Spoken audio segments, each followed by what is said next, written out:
Hulk अपने छोटे भाई मुन्ना को कार से स्कूल छोड़ने जा रहा होता है। तभी रेड बुल सामने से एक बड़ा ट्रक ला रहा होता है। तभी अचानक कार और ट्रक का इतना खतरनाक एक्सीडेंट होता है कि हल्क, मुन्ना और रेड बुल वहीं बेहोश हो जाते हैं और उनकी आत्मा शरीर से बाहर निकलकर एक अजीब दुनिया में पहुंच जाती है जिसे यमलोक कहा जाता है। यमलोक में चारों तरफ ऊंचे पहाड़, आग जैसी चमकती जमीन और विशाल दरवाजे होते हैं। मुन्ना और हल्क आगे बढ़ते हैं तो उन्हें एक विशाल पत्थर का स्तंभ दिखाई देता है। उस पर लिखा होता है, इस दुनिया के राजा यमराज और ब्लैक बुल के बीच महायुद्ध होने वाला है। जो इस युद्ध में यमराज को हराएगा वही यमलोक का नया राजा बनेगा। दोनों भाई यह पढ़कर युद्ध देखने के लिए आगे बढ़ते हैं। जैसे ही वे युद्ध के मैदान में एंट्री करते हैं, पूरा मैदान उनकी ताकत देखकर गूंज उठता है। चारों तरफ योद्धा, ढोल नगाड़े और आग की लपटें दिखाई देती हैं। तभी ब्लैक बुल और यमराज मैदान में उतरते हैं। दोनों पहली चाल में एक दूसरे पर बराबर का वार करते हैं। अचानक यमराज अपनी पूरी ताकत लगाकर ब्लैक बुल को जमीन पर पटक देता है और ब्लैक बुल वहीं हार जाता है। पूरा मैदान सन्नाटा छा जाता है। यमराज दहाड़ते हुए बोलता है, क्या इस यमलोक में कोई ऐसा है जो मुझसे मुकाबला कर सके? यह सुनते ही हल्क का गुस्सा फूट पड़ता है। वह आगे बढ़कर बोलता है, हाँ मैं हूँ और मैं तुमसे लड़ूंगा। पूरा मैदान चिल्लाने लगता है, हल्क लड़ेगा,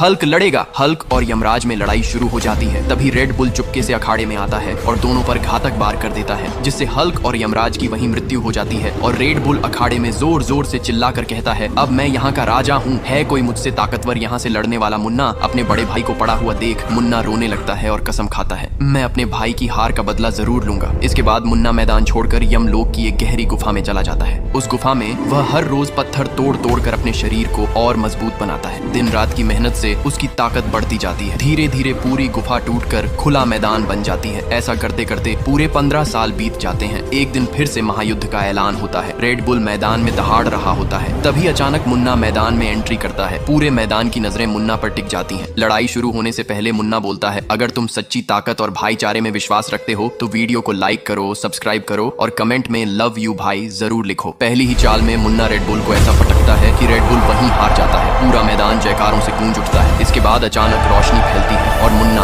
हल्क और रेड बुल तीनों की आंखें खुल जाती हैं। वे असली दुनिया में अस्पताल के बिस्तर पर होते हैं। रेड बुल मुन्ना और हल्क को देखकर सॉरी मांगने लगता है और तीनों हंस पड़ते हैं। हल्क अपने छोटे भाई मुन्ना को कार से स्कूल छोड़ने जा रहा होता है। तभी रेड बुल सामने से एक बड़ा ट्रक ला रहा होता है। तभी अचानक कार और ट्रक का इतना खतरनाक एक्सीडेंट होता है कि हल्क, मुन्ना और रेड बुल वहीं बेहोश हो जाते हैं और उनकी आत्मा शरीर से बाहर निकलकर एक अजीब दुनिया में पहुंच जाती है जिसे यमलोक कहा जाता है। यमलोक में चारों तरफ ऊंचे पहाड़, आग जैसी चमकती जमीन और विशाल दरवाजे होते हैं। मुन्ना और हल्क आगे बढ़ते हैं तो उन्हें एक विशाल पत्थर का स्तंभ दिखाई देता है। उस पर लिखा होता है, इस दुनिया के राजा यमराज और ब्लैक बुल के बीच महायुद्ध होने वाला है। जो इस युद्ध में यमराज को हराएगा वही यमलोक का नया राजा बनेगा। दोनों भाई यह पढ़कर युद्ध देखने के लिए आगे बढ़ते हैं। जैसे ही वे युद्ध के मैदान में एंट्री